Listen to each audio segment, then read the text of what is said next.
Salut, je m'appelle Concetto Aloy, je suis un pasteur et un passionné de Jésus.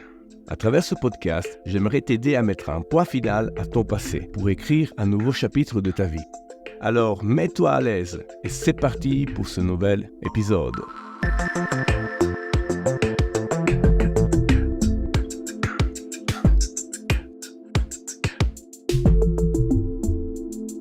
Bienvenue sur Un Nouveau Départ, le podcast de ceux qui veulent recommencer. Je suis super enthousiaste de te retrouver encore en ligne pour ce nouveau épisode, Nouveau Départ. Donc si on ne se connaît pas, moi c'est Concetto.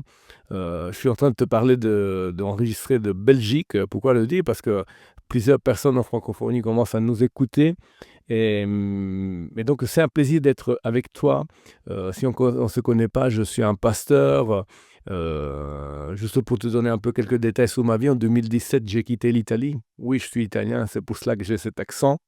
Et donc, je suis venu en Belgique pour faire des études bibliques à Bruxelles.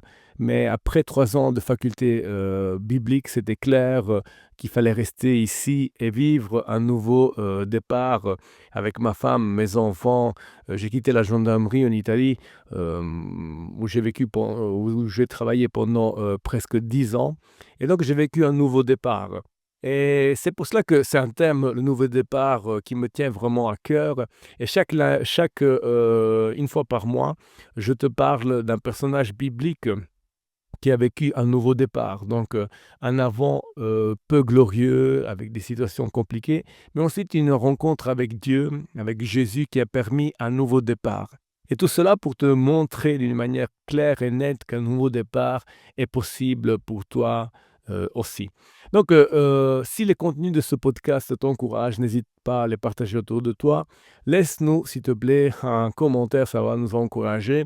Laisse-nous 5 étoiles, un like, partage, mais surtout, aide-nous à diffuser ce message d'espoir. Mais allons avec ce nouveau épisode que j'ai intitulé « Dieu veut te donner plus ». Dieu veut te donner plus, et je le sais personnellement parce que je l'ai vécu. J'avais une bonne position sociale en Italie, j'étais bien, je travaillais, mais Dieu avait des nouveaux projets pour moi. Et du moment où j'ai commencé à le suivre, voici qu'il m'a donné plus. Bien sûr, j'ai fait ma part, je me suis engagé envers lui. Et c'est pour cela que j'aimerais te parler de, de, de mes débuts, de comment tout a commencé. Je me rappelle un soir. J'avais été invité dans une réunion de jeunesse et il y avait un couple qui parlait et racontait son témoignage. Ils étaient partis, ils avaient tout quitté.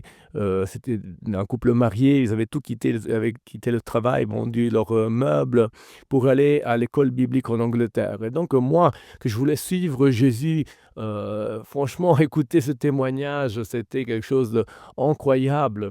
Je ne me rendais pas compte qu'en écoutant leur témoignage, j'étais en train d'écouter ce que j'aurais vécu des années après, parce que moi aussi, le Seigneur m'appelait à quitter, il m'a appelé à quitter l'Italie, à quitter mon travail. Et je me rappelle ce soir-là, une des choses qui m'a vraiment marqué, c'est ce passage en Jérémie 29, 13, 14, que je vais paraphraser pour toi. Donc, c'est le Seigneur qui parle et il dit « Vous me chercherez et vous me trouverez, parce que vous me chercherez avec tout votre cœur ». Donc c'est important ce détail que ce couple souligné avec tout votre cœur. Cherchez Jésus avec tout votre cœur et il y aura des projets incroyables. C'est ce que j'ai fait. J'ai cherché Jésus, il m'a pris par la main et on a commencé ce parcours qui m'a amené en Belgique et qui sait où s'arrêtera un jour, si Dieu le veut, peut-être ailleurs, je ne sais pas. Je reste en tout cas là, prêt à le suivre. Pourquoi je vous parle de cela? Parce que Dieu a des grands projets pour ta vie, mais tout cela dépend de l'intensité, de la passion avec laquelle tu le cherches, de désir, de vouloir vivre ce projet pour ta vie. Et c'est pour cela qu'en parlant de projet, de désir, d'envie, j'aimerais te parler ce soir, je suis en train d'enregistrer en soirée après ma journée de travail. Je voudrais te parler de Zachée. Zachée, c'est un homme qui s'est donné à fond pour rencontrer Jésus. Comme on verra, il y avait une foule devant lui, mais son objectif, c'était vraiment de rencontrer Jésus avec tout son cœur.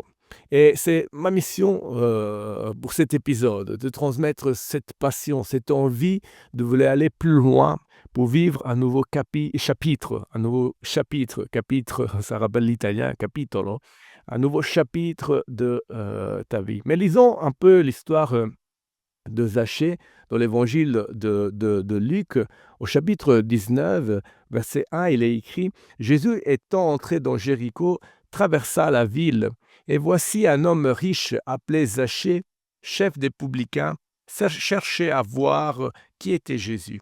Mais il ne pouvait y parvenir à cause de la foule, car il n'était de petite taille. Il courut en avant et monta sur un sycomore pour le voir, parce qu'il devait passer par là. Lorsque Jésus fut arrivé à cet endroit, il leva les yeux et lui dit: Zachée, à toi de descendre, car il faut que je demeure aujourd'hui dans ta maison. Zachée se hâta de descendre et le reçut avec joie. Voyant cela, tous se murmuraient et disaient: Il est allé loger chez un homme pécheur. Mais Zachée, se tenant devant le Seigneur, lui dit: Voici, Seigneur, je donne aux pauvres la moitié de mes biens, et si j'ai fait tort de quelque chose à quelqu'un, je lui rends le quadruple. Jésus lui dit: Le salut est entré aujourd'hui dans cette maison, parce que celui-ci est aussi un fils d'Abraham, car le Fils de l'homme est venu chercher et sauver ceux qui étaient perdus, ceux qui étaient perdus. Donc, nous voici avec l'histoire de Zachée. Jésus, il faut savoir, juste pour donner un peu le contexte, il se dirige à Jérusalem, c'est ses derniers jours de vie avant la croix, la résurrection. Et donc, il s'arrête à Jéricho.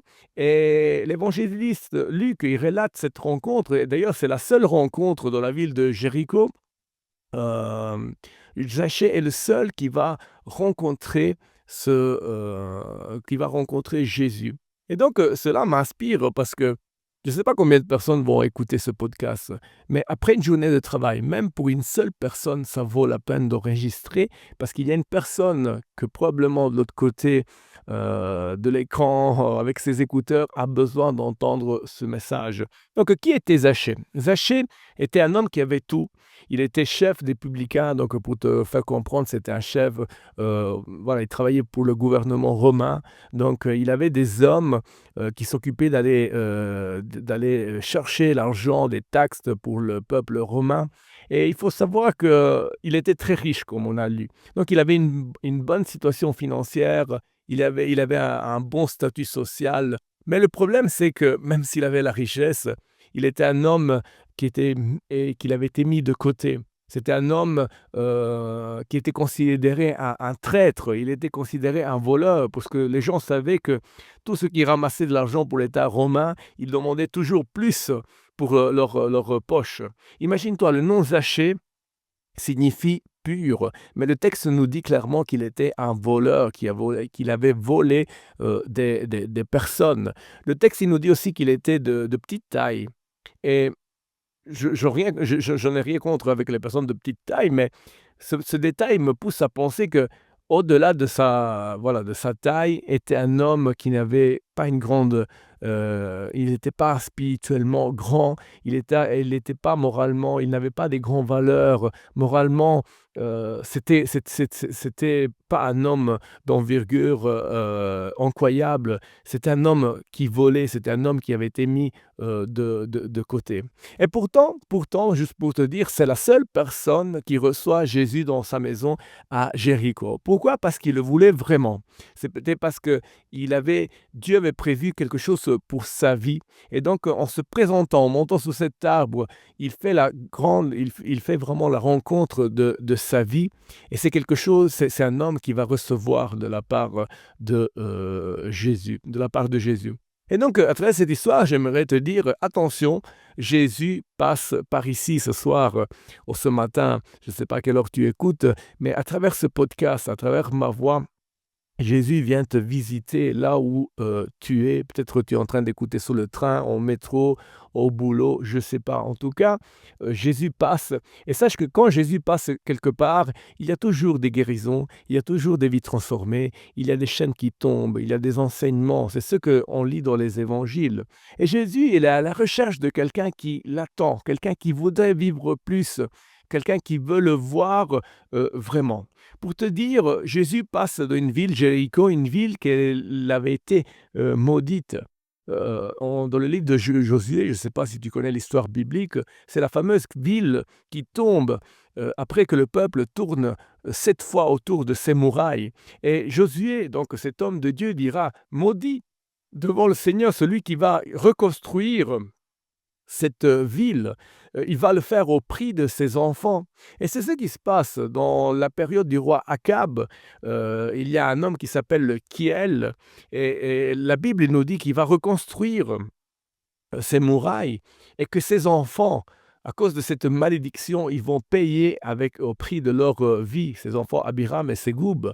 Donc, tout cela pour te dire, peut-être tu vis dans une situation compliquée, peut-être tu es en train de souffrir par des erreurs de tes parents, par des erreurs de personnes qui sont autour de toi, peut-être par ton associé qui t'a fait un sale coup, qui t'a mis vraiment en dette envers les banques. Mais j'aimerais te dire que même s'il y a une malédiction dans ton passé, Jésus passe par ici, il te parle et il te donne une possibilité comme il l'a fait pour Zachée qui habitait dans une ville perdue. J'aimerais te dire que c'est pas important ce que tu as vécu dans ton passé. Je suis pasteur, je côtoie à chaque jour des personnes qui ont des difficultés, mais je vois la grâce de Dieu et l'opportunité de redémarrer avec un nouveau départ.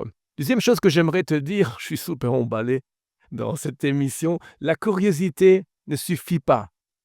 Zachée, en fait, au début, il est curieux.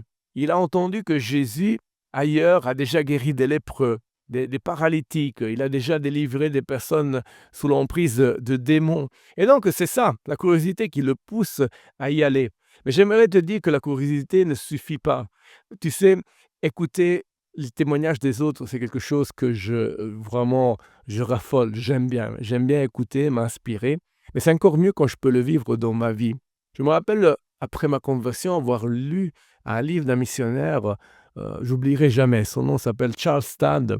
Charles Stade est un champion sportif en Angleterre, et quelqu'un de très riche. Un jour, il accepte le Seigneur et il décide de vendre toutes ses richesses pour partir en mission en Afrique, où il restera des décennies à servir le Seigneur.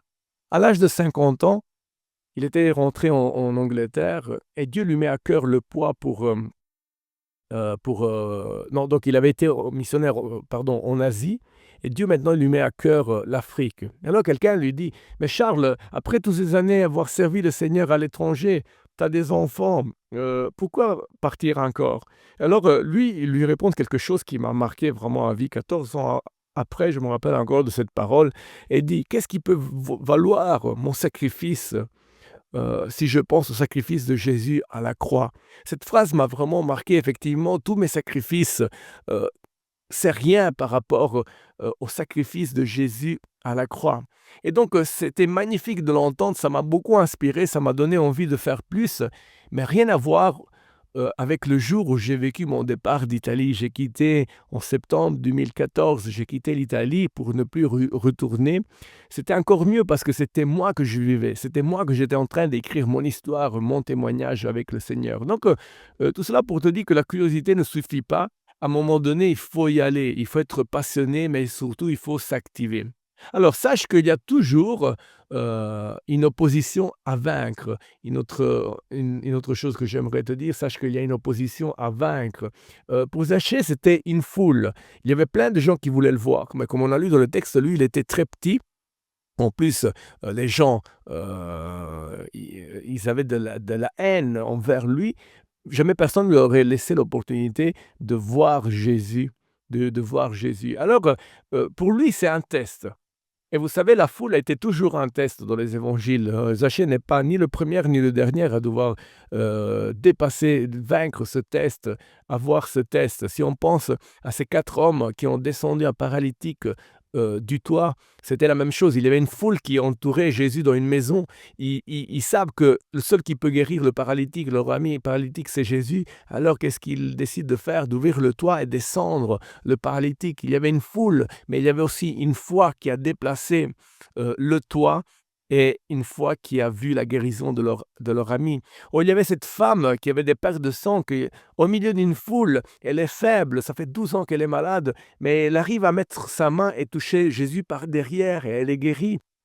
Il y a encore Bartimée, cet aveugle, tout le monde lui dit: «Tais-toi, n'écris pas, ne dérange pas Jésus». Mais lui, il crie encore plus fort jusqu'au moment où Jésus l'entend et va le guérir. La foule, c'était pour Zachée, c'était la foule. Peut-être pour toi, ça sera tes amis qui te diront: «Ça sert à rien». Peut-être c'était ton ancienne manière de voir les choses. Tu es quelqu'un de très rationnel. Tu te dis: «Jésus peut jamais rien faire pour moi». Peut-être c'est tes parents. Peut-être c'est le fait de ne pas te sentir digne. Mais sache que c'est une foule qu'il faut vaincre. Il faut le vouloir. Il faut aller plus loin. Comme Zachée. Zachée avait calculé le parcours. Zachée comprend que Jésus est en train de passer par là. Il monte sur cet arbre et c'est là qu'il arrive à vaincre l'opposition. Le diable est là pour te mettre plein de doutes et pour te dire tu n'y arriveras jamais. Mais sache que tu peux tranquillement gagner ton opposition et rencontrer Jésus. Et c'est ce qui se passe. C'est la dernière chose que je voudrais te dire. Quand Jésus passe par là, il lève les yeux et qui il voit? Il y a ce Zachée sur l'arbre, ce Zachée qui veut avec passion rencontrer Jésus. Et Jésus lui dira au verset 5, lorsque Jésus fut arrivé à cet endroit, il leva les yeux et lui dit: Zachée. Pourtant, qui lui avait dit le nom? À Jésus. Jésus savait déjà qu'il devait rencontrer. Zachée, hâte-toi de descendre, car il faut que je demeure aujourd'hui dans ta maison. J'aime bien. Il ne dit pas, j'ai besoin seulement de manger, de m'appuyer un instant. Non, je veux demeurer chez toi. Et la réponse de Zachée, c'est quoi? Tout de suite, il se hâte de descendre avec joie et reçoit Jésus à la maison. Tous les deux, en arrivant à la maison, ils ferment la porte, ils s'assoient à table et c'est là que dans l'intimité de la maison qui représente le cœur de l'homme, c'est là que Zachée, il demande pardon pour ses péchés. Il a tout fait pour rencontrer Jésus. Il a vaincu l'opposition de la foule et là, il peut dire: pardonne-moi Jésus. Je vendrai tous mes biens et je donnerai aux pauvres. Et si j'ai volé quelqu'un, je lui donnerai 4 fois plus. Voilà que Zachée vit la rencontre avec Jésus et vit son nouveau départ. Ses péchés sont derrière. C'est un homme nouveau qui veut vivre un nouveau chapitre de sa vie. Et c'est la même chose qui m'est arrivé. J'ai rencontré ce Jésus. Je lui ai dit: je te demande pardon pour mes péchés. Et maintenant, je veux donner aux autres. Et Jésus m'a pris en parole. Il m'a permis de m'équiper dans une école biblique et aujourd'hui de rentrer dans le ministère pastoral. Aujourd'hui, il me donne l'opportunité de prêcher à travers les podcasts. Il m'a donné l'opportunité d'écrire un livre. Je mets à disposition mes talents pour toi et pour toutes les personnes qui ont besoin d'entendre ce message. Dieu veut te donner plus. Mais cela, ça dépend de toi. Et il y a un dernier détail que je voudrais te dire. Dans cette histoire, Luc, l'auteur, ne met pas noir sur blanc. Et ensuite, après la repentance de Zachée, Jésus sortit de la maison pour repartir vers Jérusalem. Il n'y a pas ce détail. Bien sûr, on sait que Jésus partira, il mourra à la croix, mais il n'y a pas ce détail. Et tout cela me pousse à penser que c'est fait exprès parce que Zachée a reçu Jésus et Jésus, il restera à jamais avec lui. Même si physiquement, il quittera la maison, c'est clair. Mais dans son cœur, désormais, il est rentré et il a fait la différence. Aujourd'hui, Dieu m'a donné énormément. Il m'a délivré du péché. Il m'a délivré de la pornographie. Il m'a donné une famille, une maison, un nouveau travail. Il m'a permis de m'équiper à l'école biblique. Je suis dans le ministère pastoral. Mais surtout, il m'a permis aussi de me réconcilier avec mon prénom. Tu sais, pendant des années, pendant 39 ans, j'ai haï mon prénom. Je me sentais mal quand je me présentais. Je disais: je m'appelle Concetto. J'ai jamais eu de problème. Voilà, je me suis toujours senti à l'aise dans ma peau, mais quand on me demandait le prénom, d'ailleurs, dans la ville de Milan, j'avais décidé de me faire appeler Alex, la ville de la mode. Et je me rappelle que quand je disais Concetto, les gens vraiment me regardaient comme mais c'est quoi ce prénom? Il y a même des personnes qui ne me connaissaient pas qui me disaient mais pourquoi pas changer de prénom? Pour te dire la sensibilité zéro qu'il y avait en certaines personnes. Mais bon, c'était lourd. Jusqu'à l'année passée où j'ai compris que le diable était en train de me voler mon identité. En réalité, Concetto, c'est un prénom qui vient d'un dogme catholique, ça veut dire conçu sans péché. Et en regardant ma vie, je me suis rendu compte que pendant 39 ans, j'étais toujours quelqu'un qui avait conçu des projets, que ce soit dans le séculier, mais que ce soit même dans le monde spirituel. J'avais toujours conçu ce projet. D'ailleurs, ce podcast que j'ai conçu depuis 8 mois. Et alors là, j'ai tout de suite compris. En fait, le diable était en train de me voler mon identité. J'ai été appelé pour concevoir des projets, pour former des personnes, pour donner des opportunités. Et aujourd'hui, je suis à fond dedans. Et tu sais, Concetto est le deuxième prénom, meilleur prénom de la Terre, le deuxième plus beau prénom de la Terre, après bien sûr celui de Jésus. J'aime mon prénom maintenant parce que Dieu m'a donné à nouveau mon identité. Et ça, c'est seulement un témoignage parmi plein de choses que je pourrais te raconter. Si tu veux, contacte-moi en privé, n'hésite pas, mais sache que Dieu veut te donner plus. Donc, on arrive à la conclusion. Jésus passe par ici aujourd'hui, à travers ce message. Recoute ce message, note, relis la Bible, le passage biblique, mais sache que Jésus t'a parlé. La curiosité ne suffit pas. La curiosité ne suffit pas, il faut le vouloir, il faut s'activer. Il y a aussi une opposition. Le diable, il se mettra au milieu, il ne voudra pas que tu rencontres Jésus. Mais toi, vas-y, parce qu'il y a un Jésus qui veut rentrer dans ta vie et ne plus jamais sortir. Donc nous voici à la fin de cet épisode incroyable, vraiment. Je me suis vraiment éclaté en te parlant de cette histoire. C'est vraiment magnifique. Et j'aimerais te dire qu'un nouveau départ est possible pour toi aussi. Donc si ce message t'a interpellé, n'hésite pas à le partager, à le liker, à le commenter. S'il te plaît, laisse un commentaire parce que ça nous encourage. Mais surtout, j'aimerais te dire rendez-vous au mois prochain. Et n'oublie pas, un nouveau départ est pour toi possible aussi.